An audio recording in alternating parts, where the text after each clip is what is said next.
सदर आसिफ अली जरदारी की चीनी सदर से मुलाकात हुई है और इस मुलाकात में मुख्तलिफ चीज़ों पर बातचीत की गई है। बुखारी साहब, ये जो मुलाकात थी बड़ी अहमियत की हामिल थी। इस मुलाकात में काफ़ी ज़्यादा पॉलिसीज़ पे बात की गई है, दहशतगर्दी जैसे मैटर पे बात की गई है। किस तरह से देखते हैं आप इस मुलाकात को और पाकिस्तान के लिए कितनी सूदमंद साबित होगी आगे जाके? देखिए, पाकिस्तान और चाइना के बीच जब भी वफूद का तबादला होता है, ख़ासतौर से जब प्राइम मिनिस्टर प्रेसिडेंट की विज़िट होती है, तो ये हमेशा से अहम होती है। बहुत टर्निंग पॉइंट होता है वो, बहुत सारे हवालों से। और प्रेसिडेंट आसिफ जरदारी के हवाले से एक बात ये कहना बहुत ज़रूरी है कि सी पैक, जिसको हम इतना बड़ा प्रोजेक्ट मानते हैं, ये ब्रेन चाइल्ड आसिफ जरदारी साहब का ही है, कोई दो राय नहीं इसके बारे में। मेरे ख्याल से थोड़ा सा हम अपने नाज़रीन के साथ शेयर करें कि जो प्रोवर्बियल सेइंग है वो ये है कि पाकिस्तान चीन दोस्ती जो है ये हिमालय से ऊंची है, ये समंदर से गहरी है, ये शहद से मीठी है, ये लोहे से सख्त है। ये बातें हवा में नहीं है, बिल्कुल ऐसे ही फैक्ट्स भी यही हैं। क्योंकि आप देखिए कि कई दहाइयों पर मुहित है हमारी क्लोजनेस उनके साथ और पार्टनरशिप। तो कहीं कोई एक ऐसा एक्ट नहीं है जिससे हमें कोई शिकायत हो चाइना से। चाइना को हमसे सिर्फ एक शिकायत है, अदरवाइज हमने चाइना का साथ दिया है तमाम इंटरनेशनल फोरम्स पर, चाहे वो यूनाइटेड नेशन है, चाहे वो नॉन लाइन मूवमेंट थी, चाहे वो कोई भी इंटरनेशनल फोरम है। हम वन चाइना के बहुत बड़े सपोर्टर हैं, विच मीन्स ताइवान का जो इशू है which is very close to the heart of the Chinese, उस पर हम चाइना के साथ खड़े हैं। हर इंटरनेशनल फोरम पर हमने उनका साथ दिया है, एक बात। दूसरी बात यह है कि हमारा जो अब लिंकेज है चाइना के साथ वो है सी पैक के हवाले से, जिसके बारे में हमने कहा कि ये बड़ा मेगा प्रोजेक्ट है, ये पाकिस्तान के लिए टर्न अराउंड है इकोनॉमिक। हमने ये कहा कि this is a gold mine, this is a game changer, this is a whistle blower. ये सारे टाइटल इस प्रोजेक्ट को दिए गए which are in the context of the project. ये कोई ऐसा नहीं है कि कोई जालसाजी है, झूठ है या कोई बढ़ा चढ़ा के पेश किया गया। अगर आप सी पैक के मंसूबे को ढंग से देखें तो यकीनी तौर पे जब ये कमीशन होगा तो पाकिस्तान को फिर ना IMF का कर्जा चाहिए, ना वर्ल्ड बैंक का कर्जा चाहिए, ना हमें भिखारियों की तरफ से अमेरिका और किसी और मुल्क की तरफ देखने की जरूरत पेश आएगी। हमारे पास अपने इतने वसाइल होंगे कि पूरे की पूरी सूरत हाल जो है वो यकसर तब्दील हो जाएगी, एक बात। दूसरी बात ये कि what is the focus of this visit. बिल्कुल, एक तो ये है कि अब हम फेज़ 2 में दाखिल हो गए हैं सी पैक के, सो बहुत सारे एग्रीमेंट्स और मुआहदे जो हैं वो होने ज़रूरी हैं, जो कि हो रहे हैं। क्योंकि सबसे बड़ा चैलेंज जो है वो इस पूरे रूट्स के ऊपर इकोनॉमिक जोन्स का क़याम है। 18 के करीब इकोनॉमिक जोन चाइना ने बनाने हैं अपने इलाके में, और 18 ही हमने बनाने हैं अपने इलाके में on both side of the sea pack link, जो रोड है।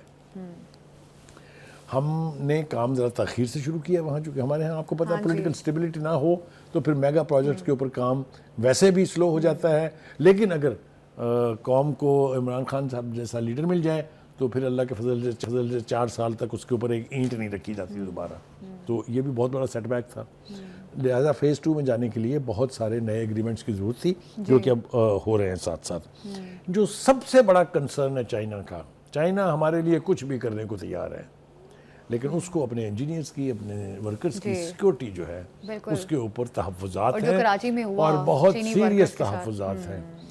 एक बात मैं वाज़ेह करता चलूँ कि चाइना का कोई फ़र्द, चाहे वो दौरे पर आया है, चाहे वो विज़िट पे आया है, चाहे वो सयाह है, चाहे वो इंजीनियर है, चाहे वो वर्कर है, कोई पाकिस्तान उसकी तरफ मैली आंख से भी नहीं देख सकता। अनफॉर्चुनेटली जो इंटरनेशनल स्टेक होल्डर्स हैं, जिनके पेट में मरोड़ उठते हैं सी पैक से, इंडिया है उसमें, इसराइल है उसमें, अमेरिका है उसमें, वो यहाँ के लोकल लोगों को हायर करके तकरीबकारी करवाते हैं। रा के ख़िलाफ़ हमने सबूत इंटरनेशनल यानी प्लेटफॉर्म पर भी भेजे हैं।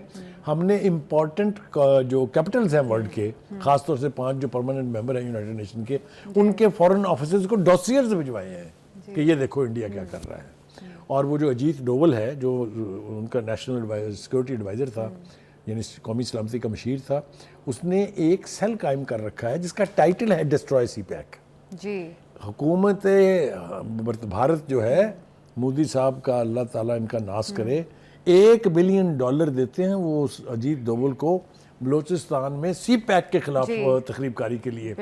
ये जो कलभूषण हमने पकड़ा था, जो सर्विंग नेवल ऑफिसर था, वो सी पैक तबाह करने के लिए यहाँ पर लोगों को कत्ल गारत करवा रहा था और चाइनीज़ पर अटैक करवा रहे थे। ये साबित शुदा चीज़ें हैं, ये अदालतों में है मामला जात। ये हम डॉसियर की शक्ल में पूरी दुनिया को बता चुके हैं।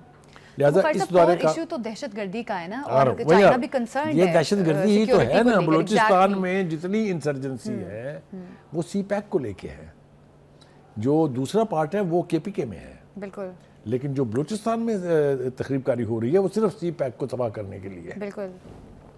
लिहाजा इस दफ़ा इस दौरे में एक सीनियर सिक्योरिटी अहलकार भी शामिल है। अच्छा, अब किस लेवल का वो मेरे ख्याल से हम इस वक्त उस पर ना जाएं तो बेहतर है, लेकिन एक सीनियर अहलकार साथ है जो सिक्योरिटी के मामला जात को देखेगा और बैठ के चाइनीज़ काउंटर पार्ट के साथ डिस्कस करेगा। सिक्योरिटी के हवाले से थोड़ा सा रिकॉल अगर हम कर दें, जब बहुत ज़्यादा हमले होने शुरू हो गए थे चाइनीज इंजीनियर्स के ऊपर, आपको पता है रिसेंटली वो कराची एयरपोर्ट के ऊपर क्या हुआ था? बिल्कुल। तो चाइना ने फिर ये कहा था कि अच्छा हम ऐसे करते हैं कि एक अपनी सिक्योरिटी ले आते हैं अपने वर्कर्स के लिए, जो पाकिस्तान ने नहीं माना। कुछ थोड़ा सा इंटरनेशनल प्रेशर भी था। अमेरिका को मौत पड़ती है ना अगर वो समझे कि कोई चाइनीज़ फौजी पाकिस्तान आ जाएगा, भारत को भी मौत पड़ती है। बिल्कुल। तो पाकिस्तान ने फिर माजरत कर ली कि नहीं ऐसा नहीं है, हम खुद कोशिश करेंगे इसको। फिर उन्होंने कहा कि अच्छा ऐसे करते हैं, 2 टीयर्स बना लेते हैं। ठीक। इंटरनल जो सर्कल है उसमें हम आ जाते हैं, और जो एक्सटर्नल सर्कल है यानी ओवरऑल जो उसकी सुपरविजन है वो आप कर लीजिए। पाकिस्तान इस पर भी नहीं माना। अच्छा। फिर मतलब वो उसकी वजूहात है, मेरे ख्याल से जेन्युइन वजूहात है। फिर उन्होंने कहा कि अच्छा ऐसे करें, आप हमें बम प्रूफ गाड़ियाँ दे दें ताकि हमारे लोग जो हैं इस किस्म के अटैक में ना हो। अब पाकिस्तान के पास तो अपने पास नहीं है इतनी गाड़ियाँ, तो वो कहाँ से मुहैया करेंगे इसको। अब दूसरा ऑप्शन ये था कि आप उन्हें हायर कर लें। अब उन्हें हायर करने वालों को भी पाकिस्तान ने कहा कि देख लेना भाई, ये कहीं मिसयूज़ ना हो जाए, पता चले तकरीबकारी ये गाड़ियाँ भी ले उड़े हैं और उल्टी हमारे खिलाफ इस्तेमाल वगैरह वगैरह। ये सारे बहुत सारे डीप रूटेड मसाइल हैं सिक्योरिटी के हवाले से। मुझे अच्छी तरह याद है जो ओरिजिनल प्लान था, मैं चूँकि 3 कॉन्फ्रेंसेस में पाकिस्तान के नुमाइंदे की हैसियत से शिरकत कर चुका हूँ चाइना में। आखिरी जो थी वो ग्वांगझू में थी, जो इंटरनेशनल समिट थी जर्नलिस्टों की, मैंने वो भी अटेंड की थी। इनिशियल प्लान ये था कि एक कॉमन सिक्योरिटी अथॉरिटी बनेगी पाकिस्तान और चाइना की, जिसमें 12,500 लोग चाइना के होंगे, 12,500 लोग ही पाकिस्तान के होंगे, जो मैरीटाइम सिक्योरिटी के तौर पे उसको टाइटल मिलेगा। क्योंकि ये याद रखें कि जब ये कमीशन हो जाएगी सी पैक, तो इतनी ट्रैफिक होगी इस ओशन में, ये जो अरेबियन ओशन है, कि आपको एक पूरी सिक्योरिटी फोर्स चाहिए उसको यानी सिक्योर करने के लिए और उसको तहफ़्फ़ुज़ फराहम करने के लिए। वो प्लान भी कहीं ना कहीं किसी न किसी कोने में पड़ा हुआ है, लेकिन सिक्योरिटी के हवाले से बिल्कुल इवन आम हालात में ये होता है चीन से पुलिस के लिए जदीद टेक्नोलॉजी और आलात लेंगे। असल में होता ये है कि जब इस किस्म की विजिट होती है, प्रेसिडेंट या चीफ एग्जीक्यूटिव जो प्राइम मिनिस्टर है वो जाए, तो उनके साथ फॉरेन मिनिस्टर जाते हैं जी। लेकिन इस दफ़ा डिपार्चर है फ्रॉम द रूटीन और इंटीरियर मिनिस्टर साथ गए हैं। उसकी वजह सिर्फ यही इशू है जो सिक्योरिटी के हवाले से। आपने देखा वहाँ उनकी मीटिंग हुई है अपने काउंटर पार्ट के साथ जो चाइना का इंटरनल मिनिस्टर है, और उनके साथ उन्होंने बातचीत क्या की है कि पुलिस और पैरामिलिट्री फोर्सेस के लिए जितनी टेक्नोलॉजी चाहिए, इंटेलिजेंस शेयरिंग चाहिए, और इसी तरह से ट्रेनिंग व्रेनिंग के मामला जात जो हैं उसके ऊपर बड़ी कॉम्प्रीहेंसिव गुफ्तगू जो है वो उनके बीच में हुई है। कुछ माहिदों पर भी दस्तखत हुए हैं जिसकी फुटेज भी हमने देखी थी जब ये खबर चल रही थी। इसी तरीके से कुछ सिंध के सजील मेमून साहब भी साथ हैं, उनके भी कुछ माहिदों की जो है वो उसके ऊपर दस्तखत हुए हैं। तो कहने का मतलब ये है कि China is open to do anything for Pakistan. It's only primary concern is कि ये जो आपके यहाँ दहशतगर्दी हो रही है, ये जो चाइनीज़ को टारगेट किया जा रहा है, इसको आप रोकें। देखिए रा जो है वो इस्तेमाल कर रहा है BLA को, और जो नाराज़ लोग बलोच बैठे हुए हैं वहाँ जाके, कुछ तो ऐश कर रहे हैं यूरोपियन कैपिटल्स में बैठे हुए, कुछ भारत में हैं बलाजमरी वगैरह, ये वहाँ से बैठ के जो तकरीबकारी करा रहे हैं, इसको रोकना है। उसको रोकने के लिए 2 ही रास्ते हैं। एक, उनके खिलाफ ऑपरेशन किया जाए जो कि जारी व सारी है। दूसरा ये कि वहाँ की जो लोकल क़यादत है, जो बलोच क़यादत है, वो उनके बड़ों के साथ रब्ता करके परसू करके, अभी आपने देखा हाल ही में वो सरेंडर किया था, कुछ 2 बड़े कमांडर्स जो थे इसी BLA के, उनके कमांडर्स ने सरेंडर किया था।